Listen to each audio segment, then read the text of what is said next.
Princess Zarathel stood at the tall window of her palace room, looking out at the 3 purple moons of Valdoria. Her blue skin changed from deep blue to pale silver as her mood shifted from sadness to anger. 4 arms crossed over her chest as she thought about what her father had told her just hours ago. "One more cycle, daughter. Find a husband, or I will choose one for you." The words still rang in her mind. Emperor Valdrin had been patient for many years, but now the council was pushing him. They wanted her married, they wanted heirs, they wanted political alliances. What they did not want was her opinion on any of it. Zarathel touched her mind to the memory crystals on her desk. Each one held the record of a failed courtship. The Krillian warrior prince Thaxmore had lasted 3 days before declaring her too soft for battle. He had said her telepathic abilities made her weak because she could feel the pain of others. The Nixari merchant Lord Quillin had been worse. He had looked at her empire's resources and decided she was not profitable. Enough. Her people valued honor over money, and that made her a bad business partner in his eyes. Then there was Prince Veltar of the Zephyrians. He had taken one look at her mixed bloodline and walked away without a word. Her grandmother had been from a smaller world, and that made her genetically impure in his view. The Centaurian diplomat Sage Morwyn had been the most polite. He had stayed for 2 weeks asking many questions about her beliefs and her empire's laws. In the end, he had said their philosophical differences were too great to overcome. She believed in action when needed. He believed in endless discussion. Every rejection hurt, but not because she loved any of them. They hurt because of what the rejections meant. She was the most powerful unmarried female in the galaxy, and no one wanted her. Not for who she was. The door chimed softly. "Enter," she said, not turning from the window. Her personal advisor, Nixara, walked in. The older Valdorian woman had served the royal family for 30 years. Her dark blue skin showed the wisdom, marks of age, and her 3 eyes held both concern and affection. "Your Highness, the human delegation has arrived." Zarathel turned, surprised. "Humans? I thought Father canceled their visit." The Emperor changed his mind.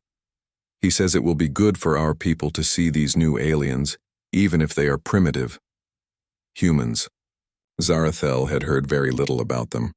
They were a young species that had only learned to travel between stars 50 years ago. Most of the Galactic Coalition saw them as interesting but unimportant. Like children playing with toys they did not understand. "Are they here for trade?" she asked. "No, Your Highness. They want to join the coalition. Their representative is here to present their case to the council." Zarathel almost smiled. The poor creatures had no idea what they were asking for. The coalition had rules that took most species hundreds of years to understand. These humans probably thought it was as simple as asking politely, "What do they look like?" "Strange, Your Highness. They only have 2 arms and 2 legs. No tail. Their skin does not change color. And they have hair growing from their heads." "Hair?" "Like the fur on a caliph, but only on top." Now Zarathel did smile. They sounded very odd indeed. "Are they intelligent?"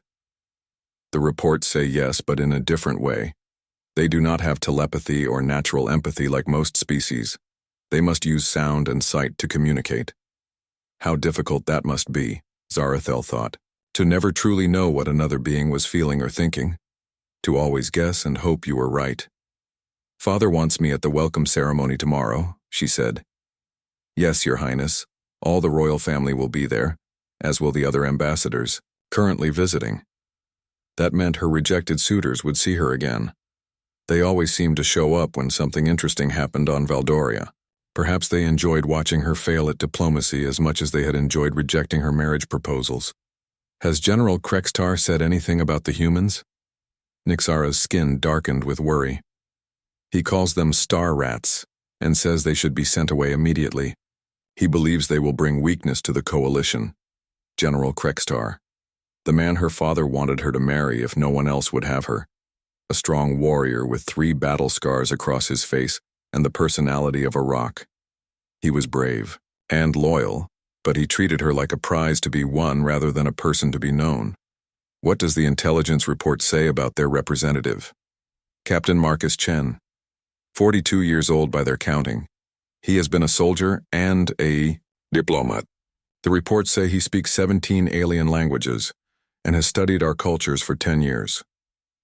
Impressive for a primitive, Zarathel said, though she felt a small spark of curiosity.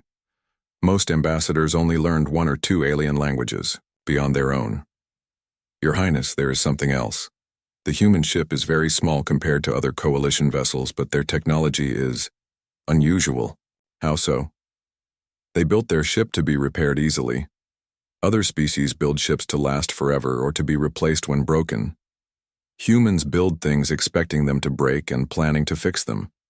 That was a strange way to think. Most advanced species had moved past the need for constant repairs.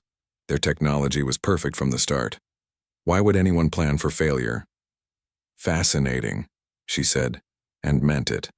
After Nixara left, Zarathel returned to the window. Tomorrow she would meet these strange humans. She would smile politely and listen to their hopeful speeches about joining the coalition. She would watch the other ambassadors dismiss them with barely hidden amusement, and then the humans would leave, probably confused and disappointed, to return to their small corner of the galaxy. But tonight, for just a moment, she found herself wondering what it would be like to talk to someone who had no telepathy, someone who could not feel her thoughts or emotions unless she chose to share them, someone who would have to listen to her words and watch her actions to understand her, someone who would have to see her as she truly was, not as what others expected her to be. The thought both frightened and excited her. Tomorrow would definitely be interesting. The great throne room of the Valdorian palace had never felt so tense. Princess Zarathel stood beside her father's throne, watching as beings from across the galaxy filled the ceremonial hall. The Krillian warriors wore their battle armor even to formal events. The Nexari merchants had brought glowing data tablets to record everything. The Zephyrian nobles stood in perfect formation, their pale skin gleaming under the crystal lights. And then the humans walked in. Captain Marcus Chen looked nothing like what Zarathel had expected. He was shorter than most aliens in the room, with brown skin and black hair that seemed to move when he walked. His uniform was simple compared to the elaborate robes and armor around him, but his eyes moved constantly, taking in every detail of the room and the people in it. Behind him walked 3 other humans. 2 appeared to be guards, though they carried no visible weapons. The third was an older woman with gray hair and kind eyes who seemed to be his advisor. Emperor Valdrin stood and began the traditional greeting ceremony. Welcome, beings of distant stars, to the heart of the Valdorian Empire. The other ambassadors responded with the proper ritual phrases, each in their own language but following the ancient patterns. The Krillians touched their weapons. The Nexari showed their trade symbols. The Zephyrians bowed in perfect unison. Then it was the humans' turn. Captain Chen stepped forward and did something that made the entire room go silent. He extended his right hand toward Emperor Valdrin. "Your Majesty, it's an honor to meet you," he said in perfect Valdorian, though his accent was strange. The silence stretched longer. In Valdorian culture, the proper greeting was to touch minds, briefly, sharing basic emotions and intentions. Offering a hand to touch was something done only between very close friends or lovers. To do it with the Emperor was either a deadly insult or a sign of complete ignorance. Emperor Valdrin's skin darkened to deep purple, showing his confusion and growing anger. The other ambassadors began whispering among themselves. General Krextar's hand moved toward his ceremonial sword, but Princess Zarathel found herself studying the human's face. He looked genuinely confused by their reaction, not arrogant or disrespectful. His eyes showed concern, not mockery. "Captain Chen," she said, stepping forward. "In our culture, we greet honored guests differently." She placed her hand gently on her forehead and bowed slightly. "This is how we show respect." Marcus immediately copied her movement, though his bow was deeper than necessary. "Thank you, Your Highness. I apologize for my mistake." The tension in the room eased slightly, but Zarathel could feel the disappointment from the other ambassadors. They had wanted to see the humans fail completely. The ceremony continued, but Marcus made more mistakes. During the formal dinner, he looked directly into Zarathel's eyes when she spoke to him. In Valdorian culture, direct eye contact was intimate, something done only between family members or romantic partners. Yet again, he seemed to have no idea he was doing anything wrong. Then came the worst mistake of all. Prince Veltar of the Zephyrians was explaining their caste system to the gathered diplomats. Each being knows their place from birth, he said proudly. Workers work, warriors fight, nobles rule. This is the natural order. Interesting, Marcus said. But what if someone is born a worker, but has the mind of a scientist? Or if a noble has no talent for leadership? The Zephyrian prince's face went white with shock. That is impossible. Blood determines ability. Really? Marcus looked genuinely curious. On Earth, we've found that talent can appear anywhere. Some of our greatest leaders came from poor families. Some of our best scientists started as manual laborers. The whispers around the room grew louder. Prince Veltar looked as if he had been slapped. The Nexari merchants began calculating the economic chaos such ideas might cause. Even the Krillian warriors seemed disturbed by the thought that birth might not determine destiny. General Krextar stood up, his massive frame towering over the dinner table. These humans speak madness, he announced. They would destroy the natural order that has kept peace in the galaxy for thousands of years. General, Emperor Valdrin said quietly, sit down. But the damage was done. The other ambassadors now saw Marcus not just as ignorant, but as dangerous. His ideas challenged everything they believed about how society should work. After dinner, as the guests moved to the garden for evening refreshments, Zarathel found herself walking beside Marcus. The other ambassadors avoided them both, clustering together to discuss the evening's shocking events. I've really messed this up, haven't I? Marcus said quietly. Yes, Zarathel replied honestly. You have broken several important customs and challenged the core beliefs of 3 major species. Marcus stopped walking and looked at her with those strange, direct eyes again. I'm sorry. I studied your cultures for years, but reading about something and experiencing it are very different. Why did you say those things about castes and bloodlines? Marcus was quiet for a moment. Because I believe every person should have the chance to become whatever they're capable of becoming. I've seen too many brilliant minds wasted because someone decided their birth made them worthless. Zarathel felt something she had never experienced before. Here was someone who spoke to her not because of her title or her political value, but because he was interested in what she thought. He had not asked about her empire's military strength or her dowry or her genetic compatibility. He had simply wanted to understand her culture. What you said about talent appearing anywhere, she said carefully. Do you really believe that? Absolutely. Some of humanity's greatest achievements came from people everyone else had written off. They walked in comfortable silence for a while. Around them, the purple moonlight made the garden flowers glow softly. Other guests continued their hushed conversations about the disturbing human ideas. Can I ask you something? Marcus said. Yes. Earlier, when I made that greeting mistake, you could have let me embarrass myself completely. Why did you help me? Zarathel considered the question. Why had she helped him? Because you were trying to show respect, even though you did it wrong. Your intentions were good. Thank you, he said simply. For the first time in years, Princess Zarathel found herself actually enjoying a conversation with a male visitor. Marcus asked her about her interests, her thoughts on galactic politics, and her opinions on art and philosophy. He listened to her answers as if they mattered. He never once asked if she was available for marriage. As the evening ended and the guests began returning to their quarters, Zarathel realized something that both excited and terrified her.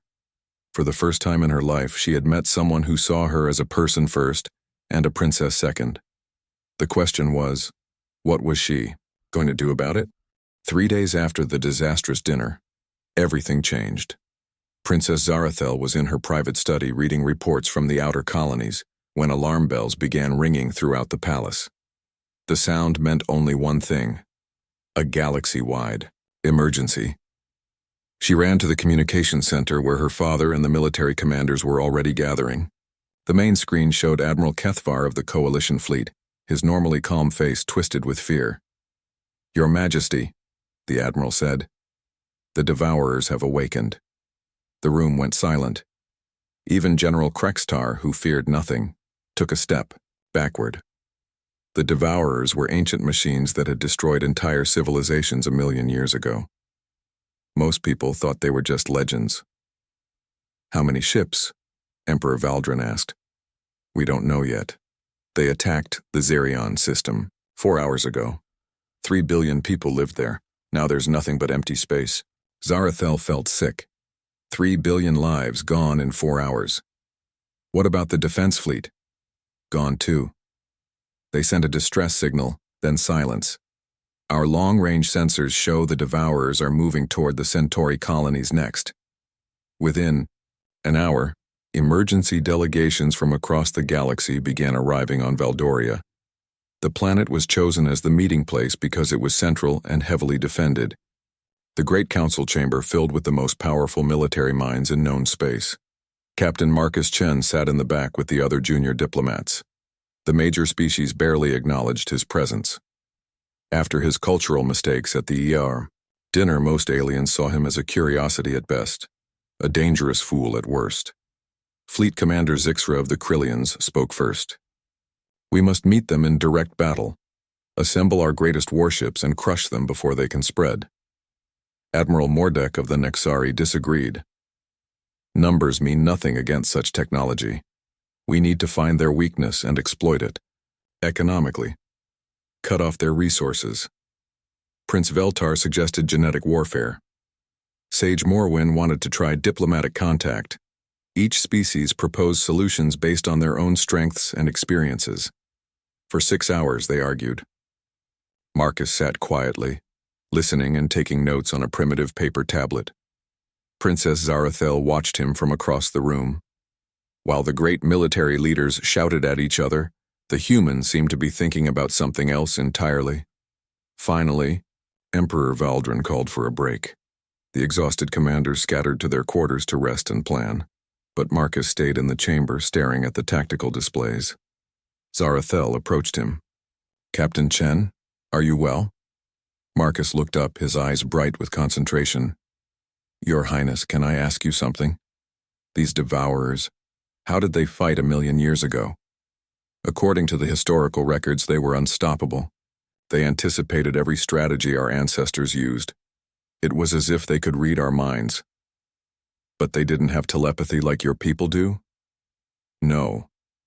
They were machines, pure artificial intelligence." Marcus nodded slowly. "That's what I thought. Princess, look at these attack patterns." He pointed to the display showing the Zerion battle. "See how they move their ships?" Zarathel studied the data. "It follows standard military doctrine. Surround the defenders, cut off escape routes, concentrate fire on the strongest targets first." "Exactly. It's textbook strategy. Perfect, logical, efficient." Marcus touched another control. "Now look at this." The display changed to show older records from the ancient war. Same patterns, same logic. The Devourers fought the exact same way 1,000,000 years ago. Of course, they're machines, they use the most efficient methods. "But that's the problem," Marcus said excitedly. "They're too perfect. Look, every species in the Coalition fights logically. You analyze the enemy, find the optimal strategy, and execute it flawlessly. But what if that's exactly what the Devourers expect?" Zarathel felt a spark of understanding. "You think we should fight illogically?" "Not illogically. Creatively. Unpredictably." Marcus stood and began pacing. "On Earth we have a saying, if you always do what you've always done, you'll always get what you've always gotten. Every species here is trying to beat the Devourers using the same thinking that failed 1,000,000 years ago. What would you do differently?" Marcus was quiet for a moment. "Tell me about human military history and you'll hear about victories that made no sense. Tiny forces defeating massive armies by doing the impossible. We're good at being unpredictable. Because we're not perfect, we make mistakes, but sometimes those mistakes become advantages. Zarathel felt her mind racing. Her telepathic abilities let her sense Marcus's emotions, and what she felt was not fear or confusion like the other leaders showed. She felt excitement, creativity, and something her people had a word for but rarely experienced. Hope. You would need to convince the War Council, she said. They won't listen to me. I'm just a primitive human who doesn't understand proper protocol. That was true. But Zarathel had an idea. What if you didn't speak to them directly? What if someone else presented your ideas? You mean you would? I mean we would. Together. She made a decision that surprised even her. You understand how to think differently. I understand how these people think. Combined, we might actually have a chance. Marcus looked at her with those direct eyes again. You would risk your reputation to work with me? Captain Chen, my reputation is already damaged by my association with you. The other ambassadors whisper that I'm contaminated by human ideas. They say I'm becoming too independent, too willing to question tradition. And how do you feel about that? Zarathel smiled, and for the first time in months it was genuine. I feel like maybe contamination isn't always a bad thing. They spent the next 4 hours working together.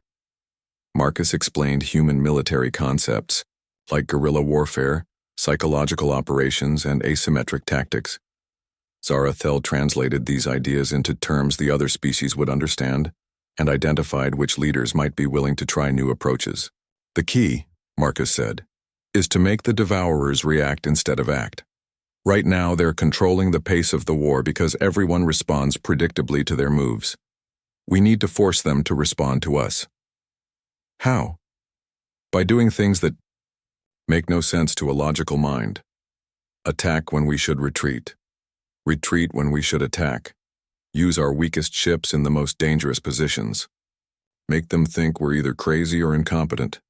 That sounds very risky. Everything is risky now, but if we keep fighting the way we've always fought, we'll lose the way we've always lost. As the purple moon set outside the chamber windows, Zarathel realized something had changed between them. They were no longer a princess and a visiting diplomat. They were partners, working toward a common goal with mutual respect and trust. For the first time since the crisis began, she felt hope. When the War Council reconvened in the morning, Princess Zarathel would present their joint strategy. She would face the criticism and doubt of the greatest military minds in the galaxy. She would risk everything on the crazy ideas of a human who didn't even know how to greet people properly, and she had never felt more certain about anything in her life. The War Council meeting the next morning started badly and got worse. When Princess Zarathel presented Marcus's strategy of unpredictable warfare, the reaction was immediate and harsh. Madness, declared Fleet Commander Zixra, slamming his armored fist on the table. You want us to act like cowards and fools. Admiral Mordek shook his head. These tactics would waste resources and confuse our own forces. No logical commander would approve such chaos. Prince Veltar looked disgusted. I see the human contamination has spread further than we thought, Your Highness. But Emperor Valdrin surprised everyone by leaning forward. Continue, daughter. Explain how this chaos would help us win. For 2 hours, Zarathel and Marcus presented their ideas. They showed how small, unpredictable attacks could force the Devourers to spread their forces. They explained how retreat could become a trap, how apparent weakness could hide strength. Some of the younger commanders began to look interested. A few even asked questions, but the senior leaders remained skeptical. We will consider your proposal, Emperor Valdrin finally said. But first we will try conventional methods. If they fail, we may revisit these unusual tactics. It was not the approval they had hoped for, but it was not complete rejection either. Over the following weeks, the conventional methods failed exactly as Marcus had predicted. 3 more star systems fell to the Devourers. Every traditional strategy was anticipated and countered. The enemy machines seemed to know what the coalition forces would do before they did it. Meanwhile, something unexpected was happening between Marcus and Zarathel. Their late-night strategy sessions had become the highlight of both their days. They would meet in her private study, working on plans and talking about everything from military tactics to philosophy to the small details of their very different lives. Marcus told her about Earth's blue skies and single yellow sun. He described rain falling on forests and oceans that stretched beyond the horizon. Zarathel shared memories through her telepathic gifts, showing him the crystal caves beneath her palace and the way Valdorian flowers sang in harmony when the three moons aligned. "Your world sounds beautiful," Marcus said one evening as they worked on troop deployment plans. "So does yours," she replied. "I would like to see this rain you talk about. I would like to show it to you." The words hung in the air between them. Both realized they were no longer just talking about tourism. Their growing closeness did not go unnoticed. The other ambassadors whispered among themselves. General Krextar began watching them with dangerous eyes. Even Emperor Valdrin seemed troubled by his daughter's obvious affection for the human. The crisis came after the Battle of Kepler Station. The Coalition had sent their finest fleet to protect the system, but the Devourers destroyed it in 6 hours. Millions of lives were lost and panic began spreading across the galaxy. That night, General Krextar came to Princess Zarathel's quarters with a squad of loyal soldiers. "Your Highness," he said formally, "by order of the Emergency War Council, you are confined to quarters until further notice." "On what grounds?" "Suspected collaboration with enemy influences. Your association with the human has compromised your judgment. You are no longer fit to advise on military matters." Zarathel felt anger rise in her chest, turning her skin deep red. "The human is Captain Chen, and he is trying to save us all. The human is a primitive whose ideas have infected your mind. He will be executed at dawn as a danger to coalition security. You cannot execute a diplomatic representative. We can execute a spy and saboteur.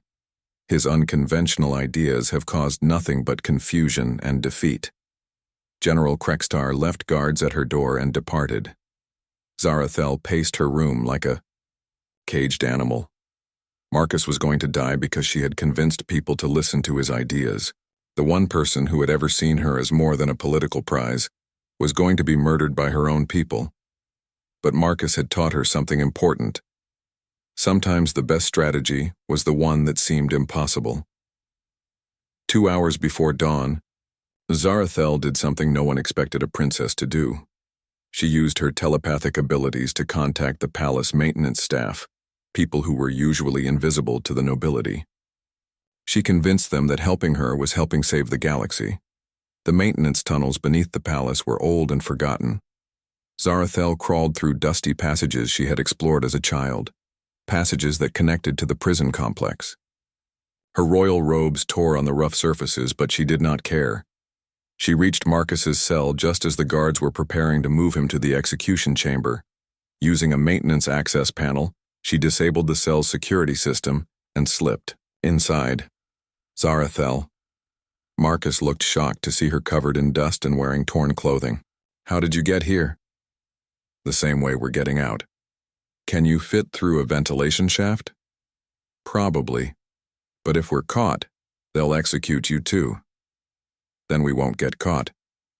They crawled through the maintenance tunnels together, following the route Zarathel had memorized from childhood adventures.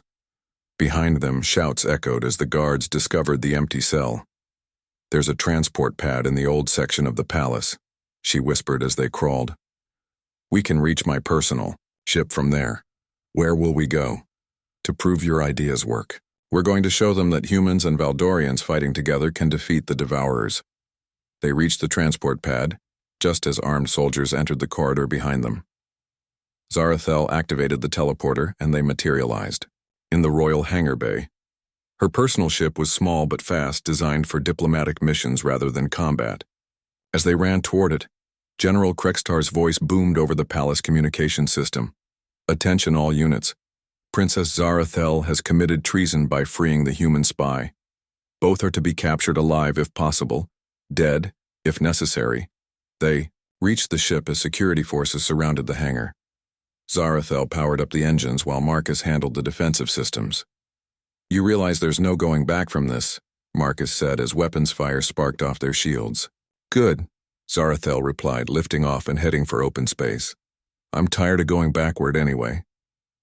As they escaped Valdoria's atmosphere, Marcus looked at the princess who had given up everything to save him. Her hair was disheveled, her clothes were dirty, and she was officially a fugitive from her own empire. She had never looked more beautiful to him. So, he said, what's our plan?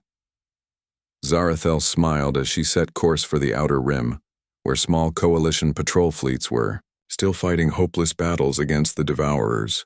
We're going to show the galaxy that a human and a Valdorian working together can do the impossible, she said, and then we're going to save everyone. Behind them, General Krextar was already planning their capture. Ahead of them, the Devourers continued their methodical destruction of everything they had ever known. But for the first time since the crisis began, both Marcus and Zarathel felt truly hopeful.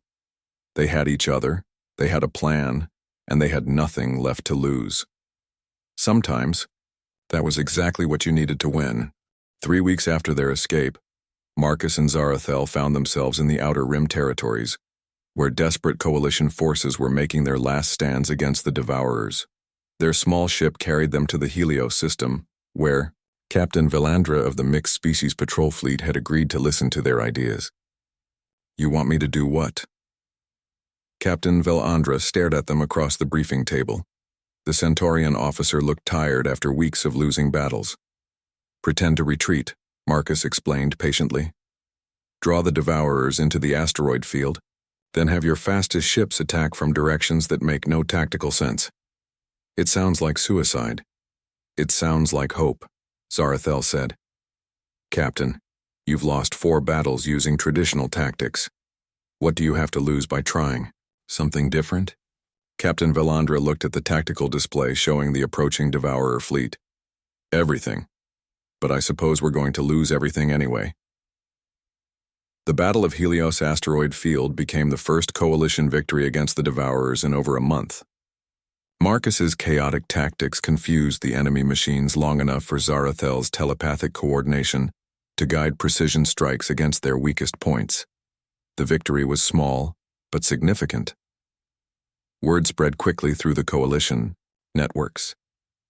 The human and the fugitive princess had done something no one else could do. They had made the Devourers retreat. More ships began joining them. First came the younger officers who were tired of watching their crews die in hopeless battles. Then came entire patrol fleets whose commanders were desperate enough to try anything. Within 2 weeks, Marcus and Zarathel commanded a growing fleet of volunteers from dozens of species. They fought hit-and-run battles across 3 star systems, using tactics that would have horrified military academics, but consistently worked against the Devourers. But their success brought attention they did not want. General Krextar arrived in the Helios system with a full battle fleet and orders to arrest them both. Princess Zarathel, his voice boomed across the communication channels. You will surrender immediately and face trial for treason. General, she replied calmly, we are busy saving the galaxy. Perhaps you could help instead of hindering. You have been declared unfit to command by the War Council. Your association with the human has corrupted your judgment. Marcus stepped into view of the communication pickup. General Krextar, with respect, our corrupted judgment has won 6 battles, while your traditional tactics have lost 20. The general's face turned dark with rage. You dare lecture me, primitive. I have fought more battles than you have lived years. And yet, Zarathel said quietly, Captain Chen's strategies have accomplished more in 3 weeks than yours have in 3 months. The confrontation might have ended in bloodshed, but fate intervened. Emergency signals began flooding their communication systems. The Devourers had launched a massive assault on the core worlds, including Valdoria itself. Emperor Valdrin's face appeared on the main screen, looking older than anyone had ever seen him. My daughter, he said, his voice heavy with exhaustion. Our homeworld is under attack. The capital cities are falling. We need your help. Zarathel felt her heart break. Despite everything that had happened, Valdoria was still her home. Her, People were dying while she fought battles in distant systems. "Father, we will come immediately." "No," Marcus said quietly. "We'll go together, but not to surrender. We'll go to fight." General Krekstar started to object, but Emperor Valdrin raised his hand. "General, my daughter has accomplished more as a fugitive than our entire military command has managed. Perhaps it is time to listen to new ideas." The Battle of Valdoria lasted 3 days and became legend. Marcus's unpredictable tactics, combined with Zarathel's telepathic coordination and the united efforts of a dozen species, created something the galaxy had never seen: a truly integrated fighting force. Human creativity mixed with Valdorian telepathy. Krillian strength supported Nexari precision. Zephyrian discipline protected Centaurian wisdom. For the first time in galactic history, the different species fought not as allies but as one people. The Devourers, machines that could predict logical responses, found themselves facing something their programming had never encountered: organized chaos guided by intuition and hope. On the third day, the enemy fleet retreated from Valdoria. It was the first time in a million years that the Devourers had been forced to abandon a target they had chosen to destroy. The celebration in the Valdorian capital lasted for days. But Marcus and Zarathel barely noticed the parties and parades. They were too busy planning the next phase of the war. "The Devourers will adapt," Marcus warned the assembled war council. "We surprised them this time, but they're learning. We need to keep changing, keep growing." "What do you propose?" Emperor Valdrin asked. "A permanent integration of all coalition forces, not just military cooperation but cultural exchange. Scientists working together, artists inspiring each other, philosophers sharing ideas. The Devourers can predict how separate species will act, but they can't predict what we'll become when we truly unite." Prince Veltar, who had once rejected Zarathel for her mixed bloodline, spoke up. "Captain Chen, I owe you an apology. I thought genetic purity made us strong. I was wrong. Diversity makes us strong." The Krillian war chief nodded agreement. "Strength comes not from blood but from spirit. The princess has shown more warrior courage than any pure blood I know." Admiral Mordek smiled. "And economically speaking, this integration has created value beyond measurement. Not everything worthwhile can be quantified." Even Sage Morwen admitted his error. "I said your philosophical differences were too great to overcome, Your Highness. I failed to see that differences could become strengths when joined with respect and understanding." 6 months later, Marcus and Zarathel stood together in the same throne room where they had first met. But now it was decorated for a wedding that would unite not just two people, but two species in a new kind of alliance. "Are you ready for this?" Marcus asked, adjusting his ceremonial robes that blended human and Valdorian designs. "I've been ready since the day you asked me what I thought instead of what I was worth," Zarathel replied, her skin shimmering with happiness. The ceremony combined traditions from both their worlds, creating something entirely new. When they exchanged vows, they spoke not just of love between them, but of hope for all the peoples of the galaxy. Emperor Valdrin performed the ritual binding, his voice strong with pride. "Today we witness not just a marriage but the birth of a new age. An age where strength comes from unity, where wisdom comes from diversity, and where love conquers the fear of difference." As they kissed to seal their union, every species in the coalition cheered. Outside the palace across the galaxy, mixed crews continued fighting the Devourers with tactics that grew more creative and effective each day. The ancient machines still posed a threat, but they no longer seemed unstoppable. Against the unpredictable power of a truly united galaxy, even a million years of cold logic could not prevail. Marcus and Zarathel had found love, but more importantly, they had shown the galaxy a new way to be strong, not through dominance or purity, but through the beautiful, chaotic, wonderful power of beings who chose to see differences as gifts rather than threats. The galaxy would never be the same, and that was exactly what it needed to survive.